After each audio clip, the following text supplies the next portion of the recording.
मानसी ने अपनी गर्दन ऊपर उठाई और कहा, तुम यहाँ क्यों आए? सक्षम की आंखों में तुरंत गुस्सा उतर आया।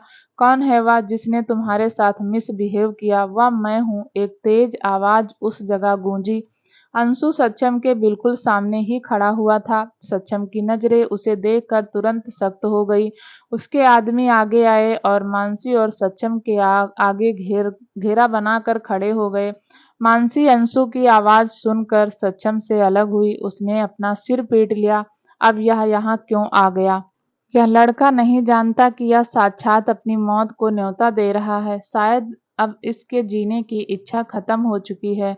मानसी ने डर के कारण सक्षम का हाथ पकड़ लिया और कहा, यह छोटा और नादान है, इसे जाने दो। मानसी ने बाहों में आकर उससे यह सब कह दिया था।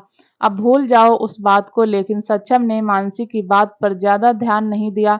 उसकी नजर अभी भी अपने सामने खड़े लड़के पर जमी हुई थी। उसने अपने आदमियों को आर्डर दिया, उसे आने दो। अंशु चलकर उसके पास आया। मानसी की पकड़ और ज्यादा सक्षम के लिए हाथ पर कस गई। अंशु के चेहरे पर मुस्कान को देखकर उसे ऐसा महसूस हो रहा था कि काश वह इस लड़के को अभी पीट दे।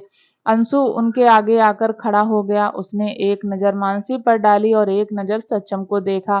उसके बाद उसकी नजर उनके हाथ पर चली गई। टेढ़ी मुस्कान के साथ उसने सक्षम से कहा, तो यह आपकी सो कॉल्ड गर्लफ्रेंड है जिसके बारे में माँ और दादी बात कर रही थी।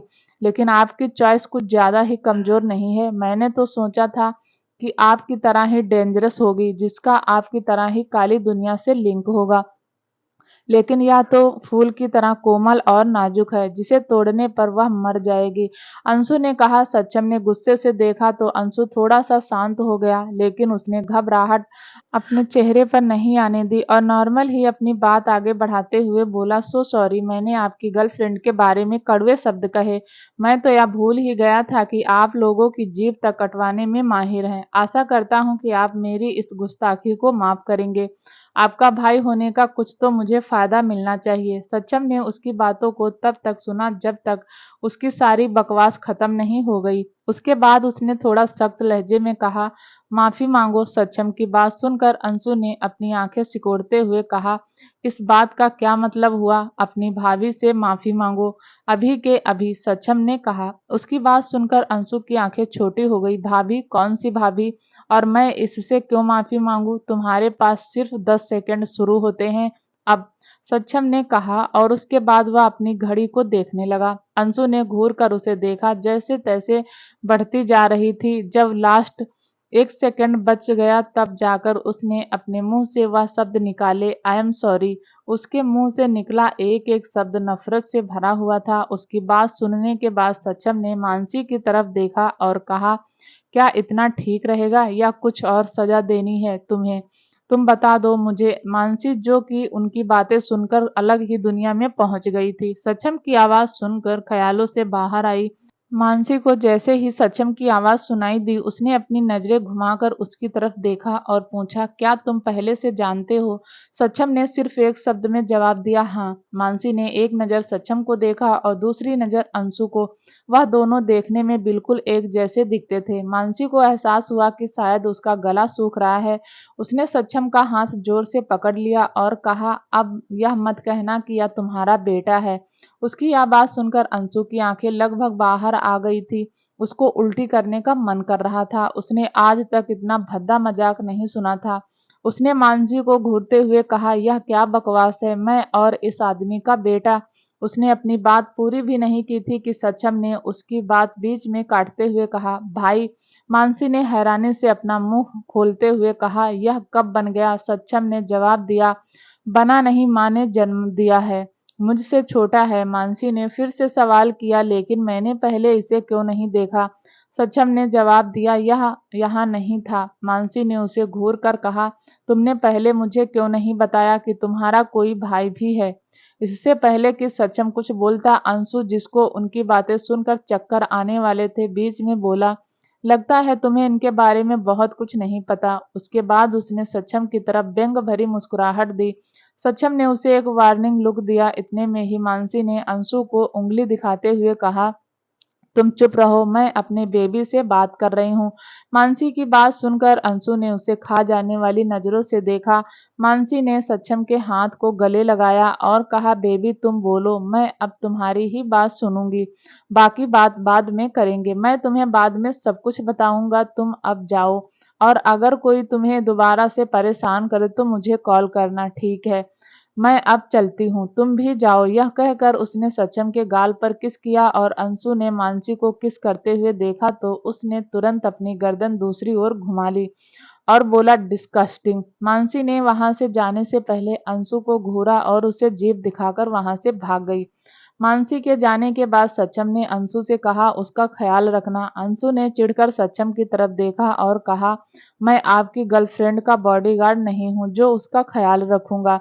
सक्षम ने नॉर्मल ही जवाब दिया, बकवास कम करो और जितना कहा है उतना करो। यह कहकर सक्षम वापस अपने हेलीकॉप्टर में चढ़ गया। अंशु तब तक उस हेलीकॉप्टर को देखता रहा जब तक हेलीकॉप्टर काफी दूर नहीं चला गया। अंशु धीरे से मुस्कुराते हुए बोला, लगता है सक्षम ओबराय अपनी गर्लफ्रेंड से काफी ज्यादा प्यार करते हैं। उतने में ही आकाश वहां भागते हुए आया और उसको ऊपर से लेकर नीचे तक देखते हुए बोला, तुम ठीक तो हो ना? उन्होंने कहाँ मारा तुम्हें? तुम कुछ ज्यादा ही सोच रहे हो। मुझे हाथ लगाने से पहले लोगों के हाथ टूट जाते हैं। यह कहकर वह वापस जाने लगा तो आकाश उसके पीछे जाते हुए बोला, क्या हुआ यहाँ, यह तो बता दो। और उस हेलीकॉप्टर में कौन आया था? कोई नहीं, अंशु ने कहा तो आकाश चिढ़ गया और बोला, ठीक है मत बताओ, मैं भी तुम्हें आज के बाद कोई बात नहीं बताऊंगा। अंशु ने पीछे मुड़कर उसे देखा और कहा, चल आ रूम में बताता हूँ। उसकी बात सुनकर आकाश जल्दी से उसकी ओर बढ़ गया। मानसी जब वापस आई तो काफी खुश नजर आ रही थी। उसको इतना खुश देखकर जानवी ने उससे पूछा, अरे वाह, तुम तो काफी बेहतर लग रही हो। हाँ, अब मैं खुश हूँ, मानसी ने कहा। यह बहुत अच्छी बात है, चलो हम दोनों फिर से लाइब्रेरी चलते हैं। मानसी ने भी अपनी हामी भरते हुए कहा, मैं भी यही सोच रही थी। उसके बाद वह दोनों लाइब्रेरी चली गईं। मुंबई में डीपी के घर के आगे एक कार में बिना रुके ही उसमें से एक आदमी को बाहर फेंक दिया गया। गेट पर खड़े गार्ड ने जब यह देखा तो वह तुरंत उस जख्मी आदमी के पास आए। पहले तो वह दोनों उस आदमी को पहचान नहीं पाए, तभी उस जख्मी इंसान ने धीरे से अपनी जुबान खोलते हुए कहा, डैड कहाँ है? जब उसकी आवाज उन सिक्योरिटी गार्ड ने सुनी तो वह उसे तुरंत पहचान गया। छोटे साहब, उसने थोड़ा डरते हुए कहा, क्योंकि वह अपने छोटे साहब की इतनी ज्यादा खराब हालत देखकर काफी ज्यादा हैरान था। उन्होंने जल्दी से उसे सहारा दिया और अंदर ले गए। डीपी ने जब अपने बेटे को देखा तो वह खुशी से झूम उठा। बेटा रोहित वापस आ गए, डीपी भी खुश होते हुए बोला। सिक्योरिटी गार्ड ने रोहित को सोफे पर बैठा दिया और वहां से चले गए। डीपी ने जल्दी से नौकर को फर्स्ट एड बॉक्स लाने को कहा, क्योंकि रोहित के शरीर पर काफी जख्म थे, लेकिन उसकी आंखों में जो आग थी वह फर्स्ट एड बॉक्स से भी नहीं बुझने वाली थी। क्या बोल रहे थे? सच में तुम्हारे भाई की गर्लफ्रेंड है? आकाश ने पूछा। हाँ, अंशु ने जवाब दिया, मतलब अब मेरा कोई चांस नहीं है? आकाश उदास होकर बोला तो अंशु ने उसे तुरंत जवाब दिया, चांस तो दूर की बात है, अगर उसे यह भी पता लग गया कि तुमने उसकी गर्लफ्रेंड के बारे में सोचा है तो वह तुम्हें दुनिया से उठा देगा। अंशु की बात सुनकर आकाश की आंखें फैल गई। उसने हैरानी से कहा, क्या वह सच में इतना खतरनाक है? अंशु ने एक व्यंग भरी स्माइल की और कहा, खतरनाक? यह तो उसके लिए बहुत छोटा सा वर्ड है। मैंने सुना है कि उसने एक दिन 500 लोगों को मारा था, तो तुम ही बताओ कि वह कितना ज्यादा खतरनाक हो सकता है। और ये सिर्फ एस्टिमेट था। जैसे जैसे अंशु की बातें पूरी हो रही थी, आकाश का गला सूखता जा रहा था। उसने अपनी लार को निगला और हकलाते हुए कहा, यह आदमी है कि कोई हैवान? अंशु बोला, तुम्हें जो समझना है समझो, लेकिन अब मुझे उसकी कमजोरी पता लग चुकी है और वह है उसकी प्यारी गर्लफ्रेंड। तो अब तुम क्या करने का सोच रहे हो? आकाश ने पूछा। अंशु ने उसकी बात का कोई जवाब नहीं दिया और खड़े होकर अपनी बैग को ले जाते हुए कहा, अगर तुम लाइब्रेरी आना चाहते हो तो आ सकते हो। अंशु तुरंत खड़ा हो गया और बोला, मैं जरूर आऊंगा। लड़की का तो पता नहीं, लेकिन नौकरी मिल गई उससे ही मैं खुश हो जाऊंगा। लाइब्रेरी में जैसे ही अंशु अपनी सीट पर बैठने वाला था, उसकी नजर अचानक से मानसी पर गई, जो उससे कुछ दूरी पर बैठी हुई थी। देखने से ऐसा लग रहा था जैसे वह पूरी तरह से किताबों में डूबी हुई है। अंशु अपनी सीट पर फिर नहीं बैठा। वह सीधा मानसी के बगल में जो कुर्सी खाली थी वहीं जाकर बैठ गया। मानसी ने उसके ऊपर ध्यान नहीं दिया। तभी अंशु ने थोड़ा झुकते हुए उसके कान के पास जाकर कहा, तुम्हें पूरी दुनिया में प्यार करने के लिए वही इंसान मिला था क्या? पहले तो मानसी आवाज सुनकर डर गई। जब उसने अंशु को देखा तो उसकी आंखें छोटी हो गई। तुम चुप नहीं बैठ सकते, देख नहीं रहे हो कि मैं पढ़ाई कर रही हूँ, मानसी ने कहा और उसके बाद वापस से अपनी नजरें किताब में जमा ली। अंशु ने चिढ़कर उसे देखा और धीरे से बुदबुदाया, छिपकली, मुझे सुनाई दिया जो तुमने अभी कहा। अगर मैं छिपकली हूँ तो तुम एक कॉकरोच हो, मानसी ने उसकी तरफ बिना देखे धीरे से कहा। अंशु ने उसकी किताब में झांका और फिर अपनी उंगली मानसी की तरफ करते हुए कहा, तो तुमने ऑप्शनल में जियोग्राफी रखा है? हाँ। तुम्हें कोई प्रॉब्लम है क्या? मानसी बोली। तुम मेरी बात का उल्टा जवाब क्यों दे रहे हो? अंशु चिढ़ते हुए बोला। मानसी ने अपनी टेढ़ी नजरों से उसे देखा और थोड़ा जोर से बोली, क्योंकि मुझे तुम्हारे साथ बात करने में कोई दिलचस्पी नहीं है। तुम्हें क्या लगता है मुझे तुम्हारे साथ बात करने में दिलचस्पी होगी? तुम्हारी जैसी छिपकली की शक्ल की लड़की से कौन बात करना पसंद करेगा? अंशु भी जोर से बोला, तुम गंदी नाली के कॉकरोच, तुम्हारी हिम्मत कैसे हुई मुझे छिपकली कहने की? मानसी ने टेबल पर जोर से मारते हुए कहा। इससे पहले कि अंशु कुछ बोल पाता, किसी के खांसने की आवाज उनके कानों में पड़ी। नजरें उठाकर देखा तो लाइब्रेरी टीचर उनके सामने बाजू मोड़े खड़ा था और सभी बच्चे उन्हें ही देख रहे थे। मानसी अपना उदास चेहरा लेकर लाइब्रेरी से बाहर निकली और उसके साथ अंशु भी था, लेकिन उसके चेहरे पर कोई गिल्ट नजर नहीं आ रहा था। मानसी ने उसे घूरते हुए कहा, यह सब तुम्हारी वजह से हुआ है। अगर तुम मेरे साथ बहस नहीं करते तो इस वक्त हम लाइब्रेरी के अंदर होते ना। हमें इतनी बेइज्जती करके लाइब्रेरी से बाहर निकाला जाता। तुम लड़कियां इतनी छोटी छोटी बात को इतना सीरियस क्यों ले लेती हो? अंशु ने कहा तो मानसी ने उसकी कमर पर एक जोरदार मुक्का जड़ दिया। अंशु को उसके मारने से कोई फर्क नहीं पड़ा। उसने मानसी के उदास चेहरे को देखकर एक सवाल किया, तुम्हें उससे प्यार कब हुआ? वह तुम्हारा बड़ा भाई है, मानसी ने कहा तो अंशु चिढ़ते हुए बोला, हाँ, सिर्फ नाम के लिए। अंशु उन्हें आराम से कहा था, जो मानसी को सुनाई नहीं दिया। तभी मानसी को गेट के बाहर एक पानी पूरी वाला दिखाई दिया। उसे देखते ही उसके मुंह में ना चाहते हुए भी पानी आ गया। वह कुछ बिना बोले ही उस तरफ भागने लगी, लेकिन उसको इस तरह से अचानक से भागते हुए देखकर अंशु परेशान हो गया। वह उसके पीछे भागते हुए बोला, अब इस आफत की पुड़िया को क्या हो गया? जब वह गेट के बाहर पहुंचा तो वह यह देखकर हैरान हो गया कि मानसी पानी पूरी खाने के लिए इतनी तेज भागी थी। उसकी आंखें अचानक से सिकुड़ गई और उसने अपने सामने पड़े पत्थर पर लात मारी, जिससे उसको ही लग गई। मानसी ने अपने मुंह में पानी पूरी भरते हुए अंशु को देखा और कहा, अरे मुझे पता है तुम किसी काम के नहीं हो, लेकिन इस तरह से बेचारे पत्थर पर अपना गुस्सा निकालना तो ठीक नहीं है। मानसी उसके बाद हंसने लगी। अंशु उसकी तरफ बढ़ा, प्लेट से पानी पूरी उठाकर अपने मुंह में डाल ली, लेकिन जैसे ही पानी पूरी का स्वाद उसके मुंह में घुसा, अंशु ने उसे बिना तुरंत बाहर निकाल दिया। जब अंशु ने मानसी की प्लेट से पानी पूरी उठाई तो उसकी आंखें बड़ी हो गई और जब उसने अंशु को वह पानी पूरी उगलते हुए देखा तो उसको बहुत गुस्सा आया। इससे पहले कि वह कुछ बोलती, अंशु ने कहा, क्या बकवास है या? मानसी ने कहा, इसको पानी पूरी कहते हैं, बकवास नहीं। अंशु ने उसे घूरा और धीरे से बोला, डिस्गस्टिंग। यह कहकर वहां से चला गया। मानसी ने उसे मन ही मन गाली दी और फिर अपना ध्यान पानी पूरी की तरफ मोड़ लिया। अंशु वहां से निकलकर सीधा कुछ दूरी पर खड़ा हो गया। आकाश के पास आया। उसके आते ही आकाश ने अपने हाथों में पकड़ा फोन उसकी तरफ बढ़ा दिया। अंशु ने फोन में देखते हुए कहा, फोटो तो अच्छी आई है, गुड। सक्षम अपने ऑफिस में बैठा हुआ काम कर रहा था। अचानक से फोन बजने की आवाज से उसका ध्यान टूटा। उसने फोन उठाकर देखा तो उसमें एक फोटो आई हुई थी। अननोन नंबर था, लेकिन सक्षम को पता लग गया कि नंबर किसी और का नहीं बल्कि अंशु का है। उसने ध्यान से उस फोटो को देखा। उस फोटो में एक लड़का एक लड़की के पास खड़ा हुआ था। अंशु और मानसी की पानी पूरी खाते हुए की फोटो है। उस फोटो को ध्यान से देखा, उस नंबर पर और कॉल मिला दी। कुछ रिंग जाने के बाद ही कॉल को उठा लिया गया। अंशु बोला, क्या हुआ बड़े भाई? अपनी गर्लफ्रेंड को किसी और के साथ देखकर कैसा महसूस हो रहा है?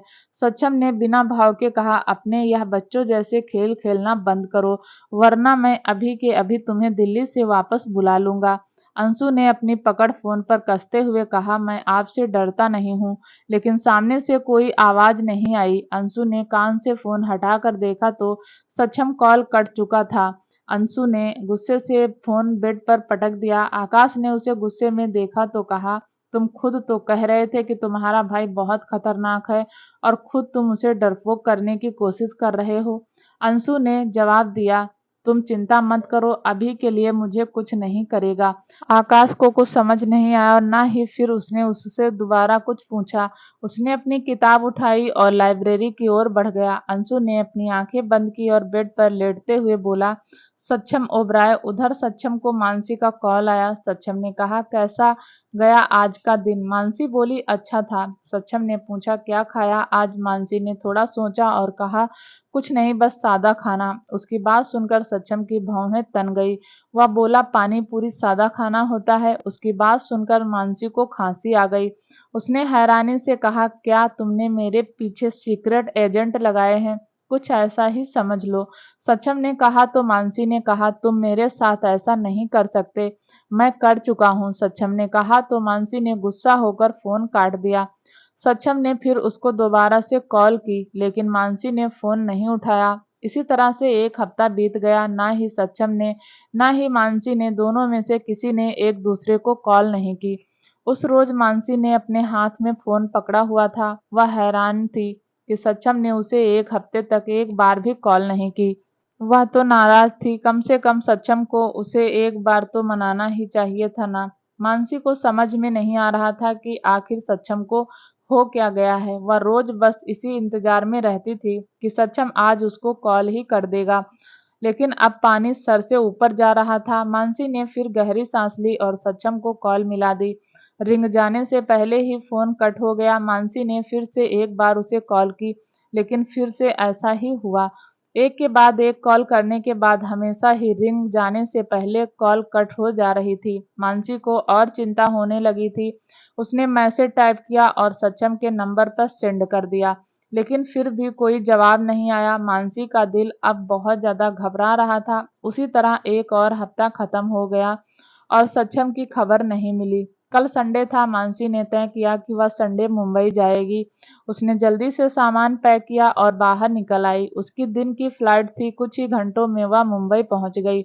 जब वह टैक्सी से सक्षम के विला में पहुंची तो उसे विला में कोई नहीं दिखा, बस सिक्योरिटी गार्ड था। मानसी ने उनसे सक्षम के बारे में पूछा तो सक्षम का उन्हें भी कुछ नहीं पता था। उसके बाद मानसी सीधा ओबराय मेंशन आ गई। वहां जाकर उसे पता लगा कि उन्हें भी सक्षम का कुछ पता नहीं है।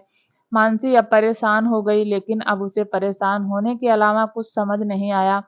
सक्षम के घर वाले भी बहुत परेशान थे, उनका कोई पता नहीं लगा।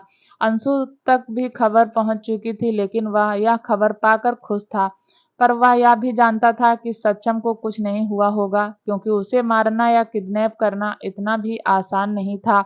उसने भी फिर मुंबई की फ्लाइट पकड़ी और मुंबई के लिए निकल गया।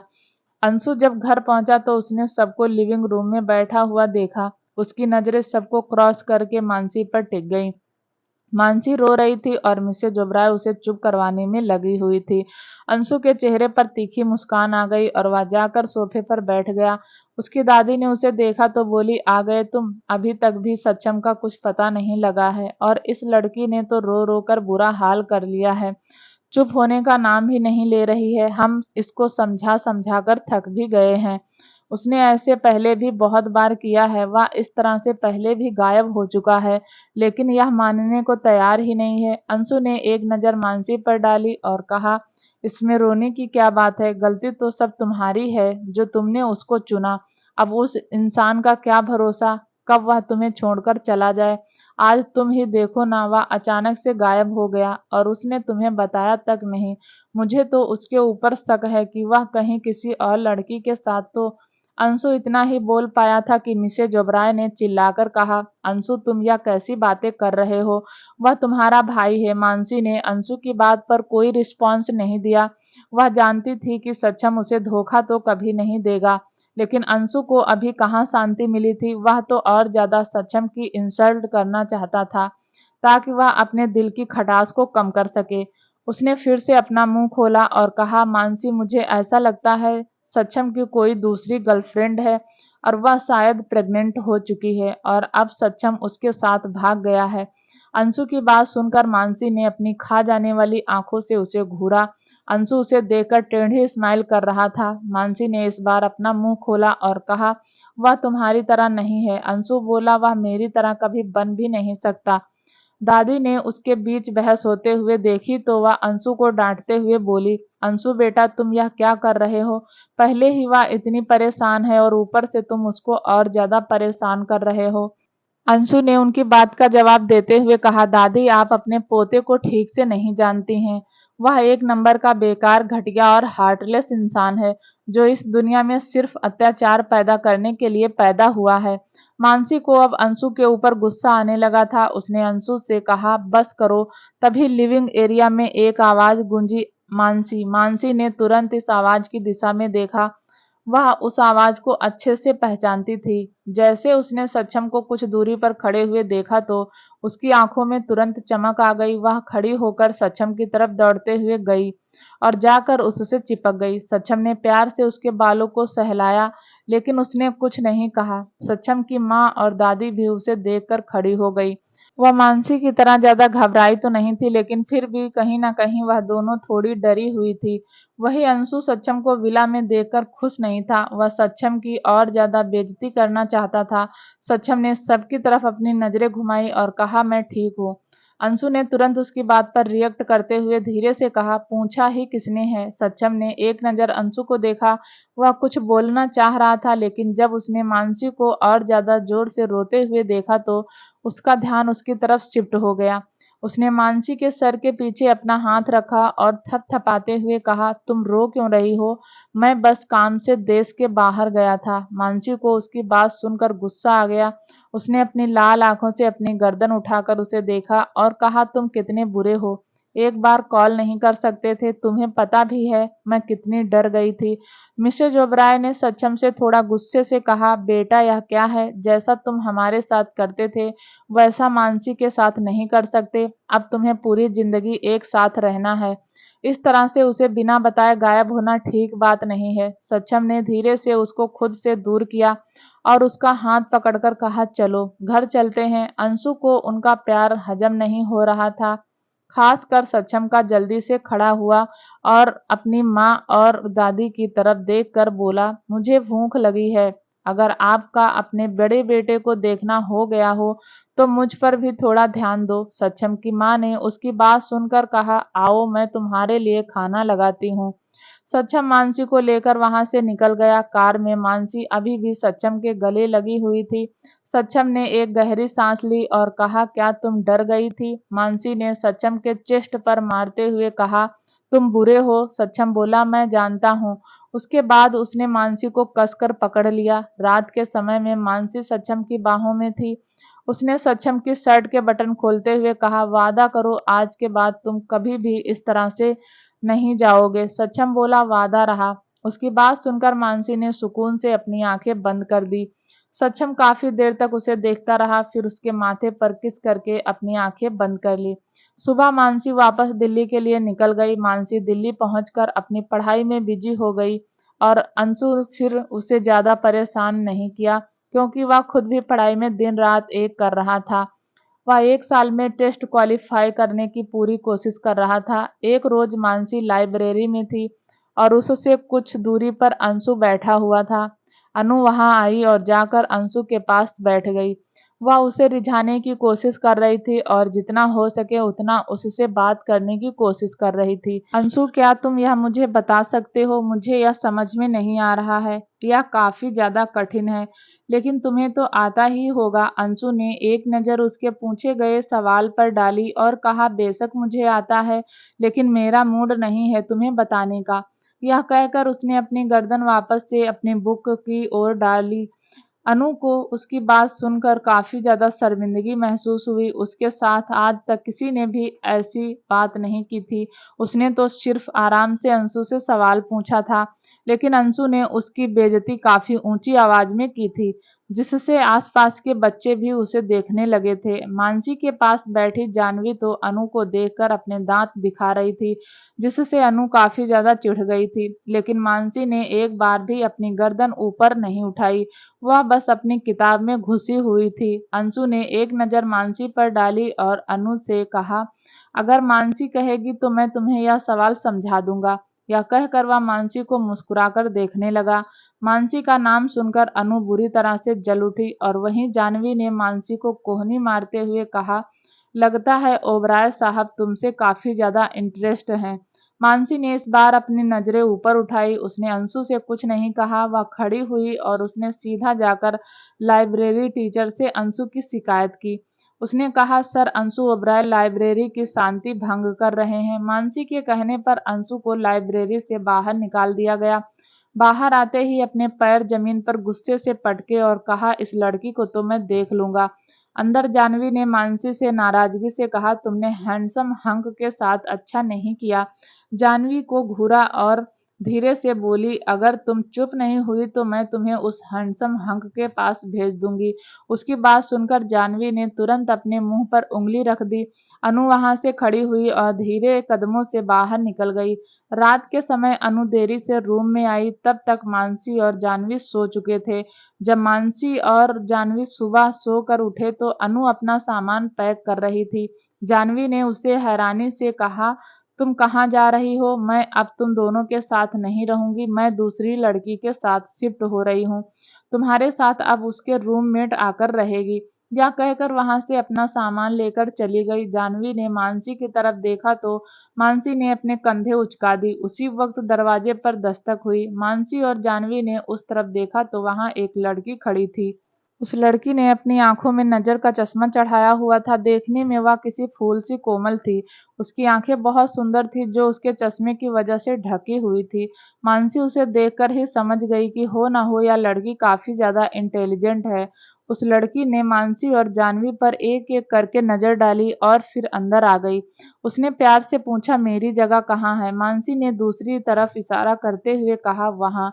उस लड़की ने अपना बैग अपनी जगह रख दिया और अपना चश्मा ठीक करते हुए बोली, "मेरा नाम दृष्टि, आप दोनों का नाम क्या है?" "मैं जाह्नवी और यह मानसी।" जाह्नवी ने इंट्रोडक्शन देते हुए कहा। जल्दी ही उन तीनों में गहरी दोस्ती हो गई। लेकिन दृष्टि, जाह्नवी और मानसी आप कहीं ज़्यादा शर्मीले और कम बोलने वाले थे। एक दिन वह तीनों क्लास आ रहे थे। अंशु भी उस वक्त बाहर जा रहा था।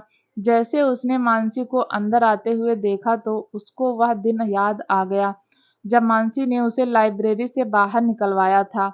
वह जल्दी से उसकी तरफ बढ़ा, उससे टक्कर मारकर नीचे गिरा सके।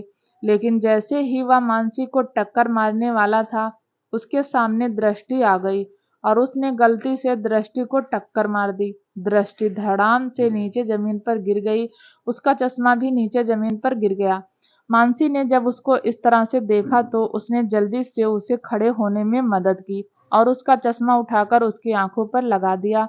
अंशु ने जब यह देखा कि उसको लग चुका है, उसके भौं आपस में जुड़ गई।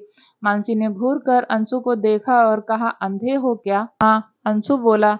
"तो फिर चश्मा लगवाओ। इस तरह से सबको परेशान मत करो।" मानसी गुस्से से बोली, "मेरे पास पैसे नहीं हैं।" अंशु ने कहा, "शट अप, नो बकवास। समझे? गलती करके सॉरी बोलने की वजह बहस करना कोई तुमसे सीखे। तुम बकवास हो।" मानसी भी उसे जवाब देने वाली थी, तभी दृष्टि ने उसकी बाजू पकड़ ली और कहा, "जाने दो मानसी, गलती से हो गया होगा।" "नहीं दृष्टि, तुम इस बदमाश को नहीं जानती। इसने जरूर जानबूझकर किया है।" मानसी ने अंशु की तरफ देखते हुए कहा।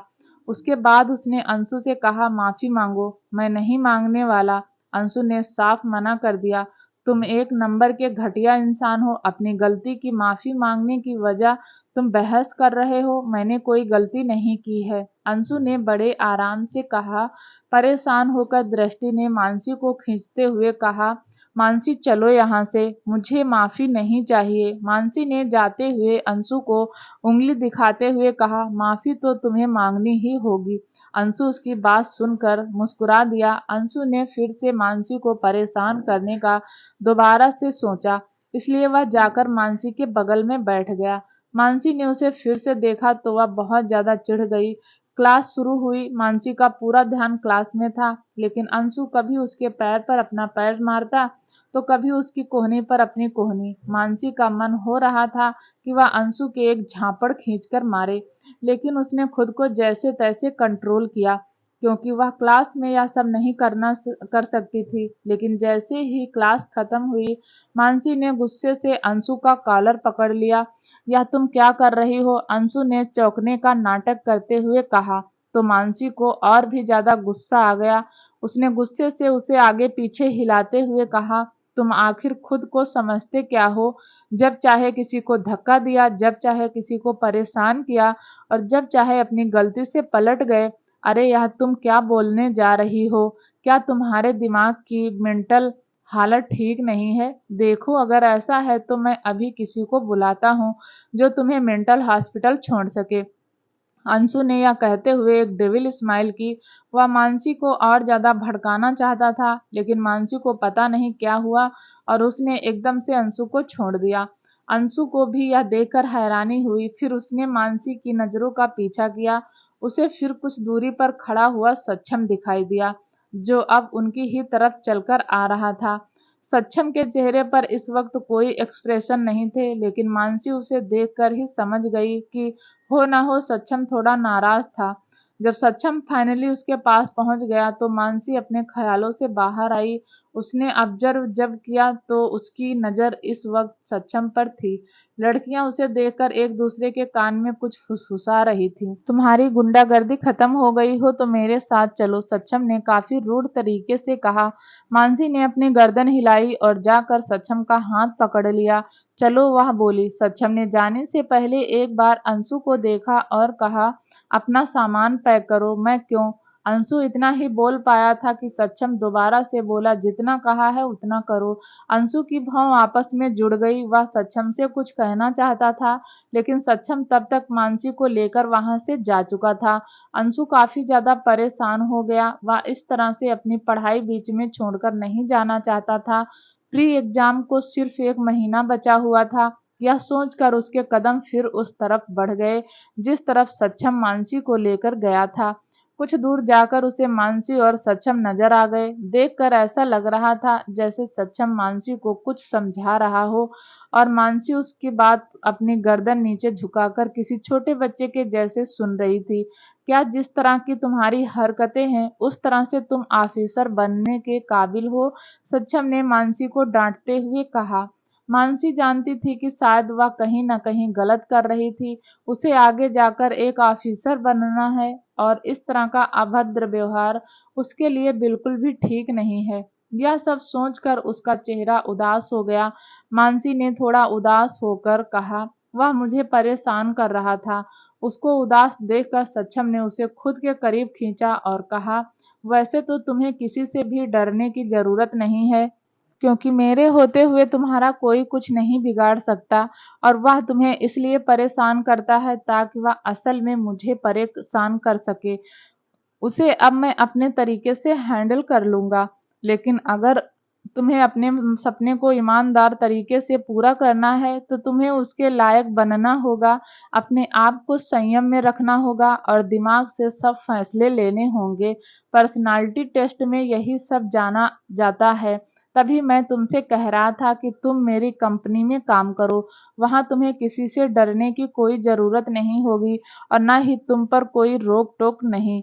मुझे नहीं करना तुम्हारी कंपनी में काम।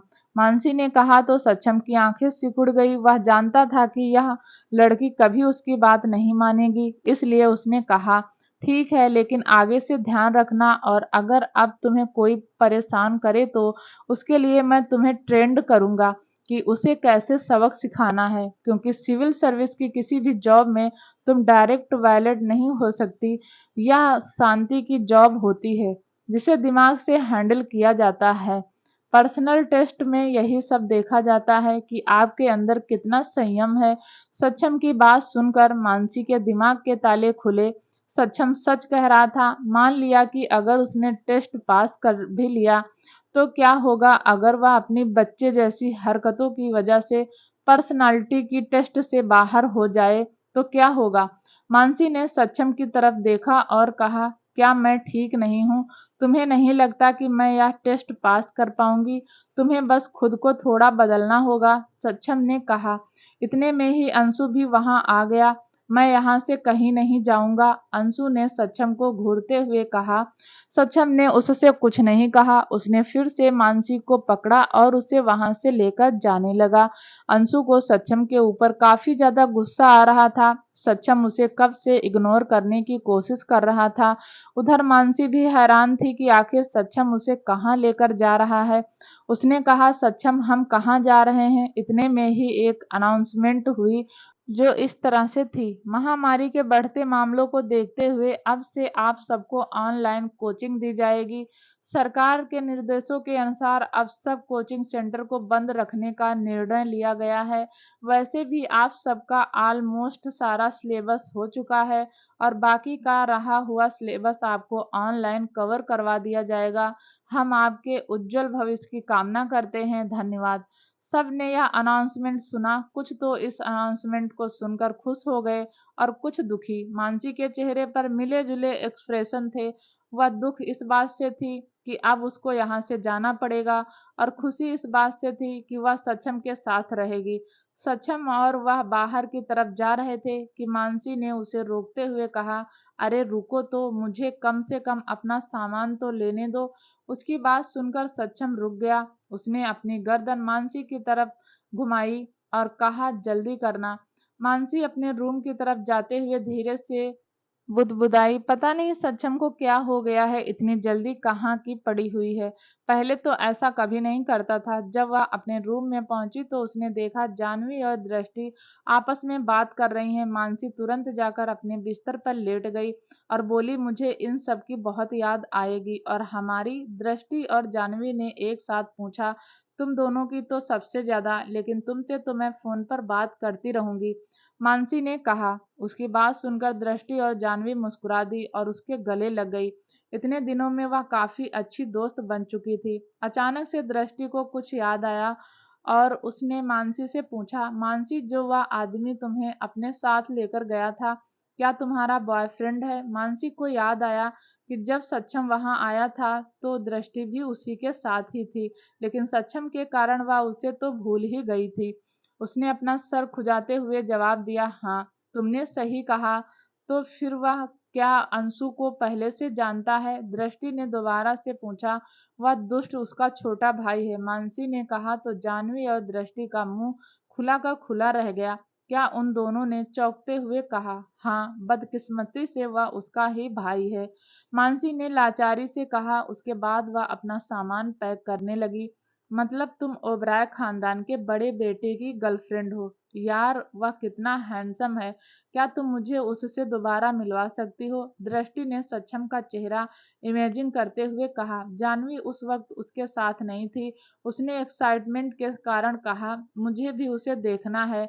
आखिर मैं भी देखना चाहती हूँ कि जिसकी सब तरफ तारीफ हो रही है वह असल में दिखता कैसा है। मानसी ने उन दोनों को तिरछी नजरों से देखा और कहा, ठीक है, मैं तुम दोनों को उससे मिलवा दूंगी, लेकिन प्रॉमिस करो कि तुम उसे नजर नहीं लगाओगी। यह कहकर मानसी जोर जोर से हंसने लगी।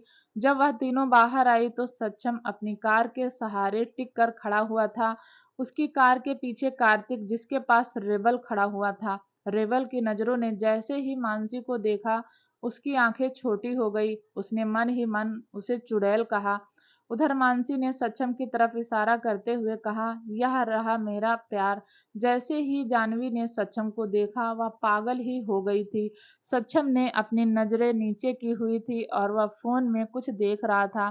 जानवी ने एक्साइटमेंट में कहा, यार मैंने आज तक इसके जैसा हैंडसम आदमी नहीं देखा है। मन कर रहा है इसको जाकर एक डीप किस कर दूं। और तुम मानसी बहुत ज्यादा छुपी रुस्तम निकली। तुमने हमें इसके बारे में पहले क्यों नहीं बताया कि तुम्हारा कोई बॉयफ्रेंड भी है? वह भी इतना हैंडसम। पहले वक्त ही नहीं मिला, मानसी ने जवाब दिया। जब वह तीनों सक्षम के पास आए तो मानसी ने सक्षम की बाजू पकड़ते हुए कहा, सक्षम, इनसे मिलो, यह हैं जानवी और दृष्टि।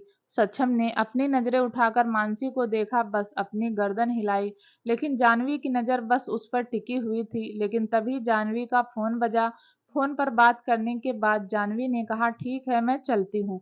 मेरी टैक्सी आ गई। मानसी और वह दोनों आपस में गले मिले और जानवी वहां से जाने के बाद मानसी ने दृष्टि से पूछा, दृष्टि, तुम तो मुंबई में ही रहती हो, तुम किसके साथ जाओगी? ट्रेन की टिकट बुक करने वाले हैं। टिकट कहाँ है? तो मानसी की नज़र सक्षम की दूसरी कार पर गई, जिसके आगे रेबल खड़ा हुआ था। उसने सक्षम की बाजू हिलाते हुए कहा, क्या दृष्टि तुम्हारी दूसरी कार में नहीं जा सकती? जा सकती है, सक्षम ने नॉर्मल ही जवाब दिया।